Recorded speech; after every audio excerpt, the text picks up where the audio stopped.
Oi, gente querida, estou aqui mais uma vez para compartilhar a palavra de Deus. Essa é a coisa que eu mais amo, compartilhar a palavra de Deus. E eu agradeço demais porque vocês estão me ajudando, né, a ir para muito longe. Meu canal está crescendo bastante, no mundo inteiro pessoas estão ouvindo as palavras que Deus me dá. Muito obrigado, quero te pedir que você continue compartilhando. Se você ainda não se inscreveu no canal, que você se inscreva, que você curta no sininho para receber sempre as notificações. A palavra que Deus me deu para compartilhar com vocês hoje é 3 reis que ousaram desafiar a Deus. Eu estou falando isso porque hoje em dia nós temos vivido num tempo em que muita gente desafia Deus e acha que isso é tudo bem, não vai acontecer absolutamente nada. Mas eu quero falar para vocês, portanto, de 3 homens poderosíssimos, 3 reis que desafiaram a Deus e que se deram muito mal. Amém? Bom, o primeiro desses reis, muito conhecido de todos nós cristãos, é o faraó do Egito. Quando Deus chama Moisés para que Moisés vá até o faraó e peça a ele que ele liberte o povo para que o povo possa ir adorá-lo, para se transformar uma nação, e ele diz assim: quem é o Senhor para que lhe ouça eu a voz e deixe ir a Israel? Não conheço o Senhor e nem tampouco deixarei ir a Israel. Agora, detalhe, não é que ele desafiou a Deus simplesmente assim. Deus deu inúmeras provas. Aqui ele está começando ainda a receber a conversa, a receber o anúncio de que Deus queria levar o seu povo. Mas ao longo da história do Êxodo, a gente vê que ele desafiou muitas vezes a Deus. E houve muitas perdas econômicas, houve perdas de vidas com as pragas que Deus derramou, houve perdas das colheitas, Os deuses do Egito foram envergonhados, mas o pior que ele perdeu o seu único filho, o homem, o seu sucessor. Então, a história mostra, queridos, que não vale a pena desafiar a Deus. Deus é longânimo, Deus é benigno, ele não tem prazer na morte do ímpio, mas ele não julgará o culpado por inocente. Então, a melhor maneira de nós fugirmos desse juízo, dessa justiça que vem para aqueles que afrontam a Deus, é arrependimento.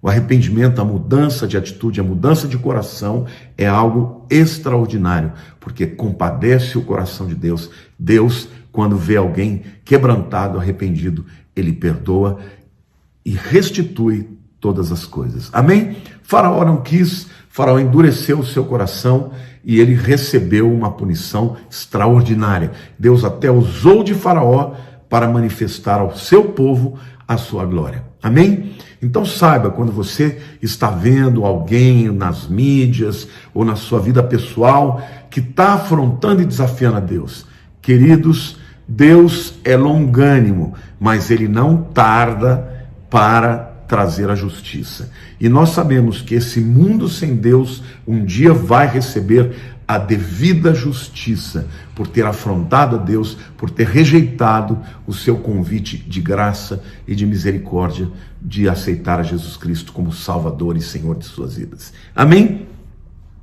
O segundo rei que eu quero compartilhar com vocês, que afrontou a Deus e também teve uma consequência muito grande, foi o rei Nabucodonosor. O rei Nabucodonosor foi um homem muito poderoso, mas muito poderoso. Ele foi o grande rei da Babilônia. A Babilônia conquistou tudo que tinha naquela época. Vocês se lembram da visão da estátua que Daniel interpretou? Pois é, ele era a parte da estátua que era de ouro. Ele dominou tudo, ele tinha poder absoluto, ele destruiu pessoas, mas Deus permitiu que os hebreus fossem levados cativos até a Babilônia. E lá Deus colocou a Daniel como um homem sábio, como um primeiro-ministro da Babilônia no reinado de Nabucodonosor. Daniel interpretou diversos sonhos. E Nabucodonosor até, em algumas vezes reconhecia o poder do Deus de Daniel como se fosse mais um dos poderes, porque ele acreditava em Marduk, achava que o Senhor do Universo era Marduk. Certa vez ele sai na sua sacada, a Babilônia, o palácio da Babilônia era alguma coisa extraordinária. Os jardins da Babilônia eram considerados uma das 7 maravilhas do mundo antigo. As muralhas da Babilônia tinham 70 metros de altura. Corriam bigas em cima das muralhas de tão largas que eram. Então, obviamente, era algo inexpugnável aos olhos humanos, né? E um dia ele sai, então, no jardim, na sacada do seu palácio, e ele começa a contemplar tudo que ele construiu. Lá em Daniel, capítulo 4, versículo 30, a Bíblia diz o seguinte: falou o rei e disse: não é esta a grande Babilônia que eu edifiquei para a casa real com meu grandioso poder e para a glória da minha majestade? Neste mesmo momento, né, que ele falou essas coisas, no versículo 32, veja a resposta de Deus, né? Serás expulso de entre os homens, e a tua morada será com os animais do campo, e far-te-ão comer ervas como bois, e passar-se-ão 7 tempos, 7 anos, né, por cima de ti, até que aprendas que o Altíssimo tem domínio sobre o reino dos homens e o dá a quem quer. Deus estava querendo dar uma lição a Nabucodonosor. Deus estava querendo dizer assim: olha, a tua capacidade física, a tua capacidade intelectual, a tua visão, né, de guerra, de estratégia de guerra, tudo isso fui eu que dei. Nabucodonosor, eu te dei a vida. Eu fiz você como você é. E agora você está dizendo que você construiu com as suas próprias mãos, então você pode ter certeza que você vai ser apartado dos homens, do mundo dos homens, vai virar um bicho por 7 anos, vai comer realmente com os animais, vai comer grama, vai pastar com os animais para aprender. E o texto é tão lindo, né? Até que aprendas que o Altíssimo tem domínio sobre o reino dos homens e o dá a quem quer. Este homem afrontou a Deus com a sua arrogância, né? Com a sua empáfia, achando que ele era o cara, que ele tinha construído tudo aquilo e que ele era simplesmente invencível e imbatível. O que aconteceu com ele? Foi realmente apartado dos homens, ficou maluco, ficou Parkinson, né? Não sei se ficou cheio de demônios ou se literalmente Deus tirou a sua lucidez, mas no final dos 7 anos ele volta, ele cai em si, ele se arrepende e Nabucodonosor reconhece que o Deus Altíssimo de Daniel é o único Deus em toda a Babilônia. Queridos, naquele momento, eu creio que deve ter provocado a ira de todos os sacerdotes, mas ele foi corajoso para admitir que Deus, o Deus de Israel, nosso Deus, é o único Deus verdadeiro. Bom, muito provavelmente nós, quando chegarmos aos céus, vamos encontrar Nabucodonosor, porque ele invocou e creu no Deus verdadeiro e se arrependeu dos seus pecados. Não é maravilhoso isso? Então, é bom quando alguém que afronta Deus e Deus corrige, tem o arrependimento sincero e tem a possibilidade de conhecer o perdão de Deus. Eu quero dizer para você, se você tem vivido de maneira arrogante, não aceitando a Deus, rejeitando quando alguém fala de Deus para você, eu quero te dizer, querido, Deus é longânimo. O fato dele não estar agindo com disciplina não significa que ele não vai agir. Mas é maravilhoso saber que quando alguém se arrepende dos seus pecados, Deus restitui a bênção e os privilégios que muitas vezes ele tirou na disciplina. Amém? Ou não. Com certeza o perdão você vai ter, mas às vezes a posição anterior não é possível voltar. Tá? Então o melhor que eu posso te dar de conselho é: não paga para ver. Se arrepende logo, não vá tão longe, porque tem alguns pecados que não tem como ter, pode ter o perdão de Deus, mas a restituição das coisas que a gente perde não acontece, tá? O terceiro rei que afrontou a Deus com a sua arrogância foi o rei Herodes. Esse rei Herodes aqui, ele habitava numa cidade lá em Israel chamada Cesareia. Ele tinha um palácio maravilhoso. Aqueles que já foram comigo para Israel, sempre vão àquele lugar em Cesareia onde tem uma piscina de borda infinita, ou seja, era um palácio belíssimo, né? E ele lá tinha, na cidade de Cesareia, tinha um anfiteatro. Era um teatro que cabia ali pelo menos umas 20 mil pessoas. E naquele dia estava havendo uma grande festa. E Herodes compareceu diante deles.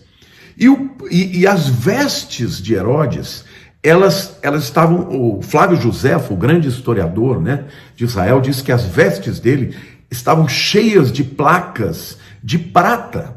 Então, com a luz do sol, aquelas placas começaram a brilhar. E como aquilo era um anfiteatro, tinha uma acústica perfeita, quando ele comparece diante do povo e começa a falar, e provavelmente ele falava muito bem, começou a falar com palavras arrogantes, o povo vendo aquilo começou a imaginar que ele era um Deus, e começaram a gritar, é Deus, são as palavras de Deus, é o próprio Deus falando. Vejam o que Atos capítulo 12, versos 21 a 23 relatam. Em dia designado, Herodes, vestido de traje real, assentado no trono, dirigiu-lhes a palavra. E o povo clamava, é a voz de um Deus e não de homem. No mesmo instante, um anjo do Senhor o feriu, por ele não haver dado glória a Deus, e comido de vermes, expirou. Este trono não estava no seu palácio, esse trono estava lá nesse anfiteatro, porque onde quer que ele fosse, havia um trono no qual ele se sentava, né, para proferir as suas palavras. Bom, a verdade é que quando o povo começou a clamar, é a voz de Deus, é a voz de um Deus, não é a voz de homens, e ele se calou, né? O texto diz, no mesmo instante, o Senhor o feriu. Um anjo do Senhor o feriu, por ele não haver dado glória a Deus, e comido de vermes, expirou. Quer dizer, ele foi fulminado na frente das pessoas, e os vermes passaram a comer o seu ventre. Que coisa extraordinária, né, gente? Por que Deus não admite que a sua glória seja dada a outro? Na idolatria, por exemplo, Deus abomina a idolatria. Por quê? Porque a idolatria é você dar para um ídolo a autoridade e o poder de salvador, de provedor, a autoridade daquele que pode responder às suas orações. A Bíblia diz claramente, ídolos que foram feitos por mãos de homens que não falam, que não escutam. Nosso Deus é espírito, ele não pode ser visto, mas ele é verdadeiro, ele atua, ele opera. E Deus não divide a sua glória com ninguém.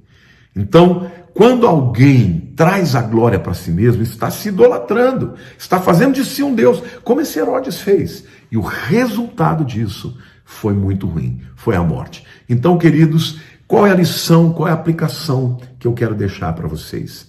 Sejam humildes, porque a Bíblia diz que Deus resiste ao soberbo, mas dá graça ao humilde. Quando alguém age com soberba, já está num primeiro nível de afronta para Deus.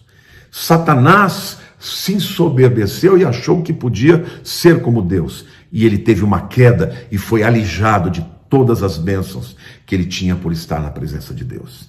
Mas há aqueles que levam a afronta para Deus para um outro patamar. São pessoas que começam a afrontar a Deus, achar que Deus não existe, ou achar que Deus é fraco, e até zombam de Deus. Nós estamos vivendo neste tempo, um monte de gente, um povo enorme que zomba a Deus através de filmes, de novelas, de televisão, zomba a Deus através de coisas que falam, e muitas vezes essas pessoas, por não estarem sendo punidas, acham que Deus não existe e podem continuar fazendo isso. Meu amado, fique firme diante de Deus. Aquele que se humilha será exaltado. Todo aquele que se arrepende, se humilha, recebe o perdão e a restituição. Por isso a palavra de Deus para você hoje, Deus vai transformar a sua vergonha em dupla honra, mas não viva uma vida de afronta a Deus. Obedeça a Ele, obedeça a sua palavra, viva para a sua glória e Ele vai te levantar nos lugares altos. Amém? Muito obrigado por estar ouvindo essas palavras e compartilhando. Seja humilde, não afronta a Deus, porque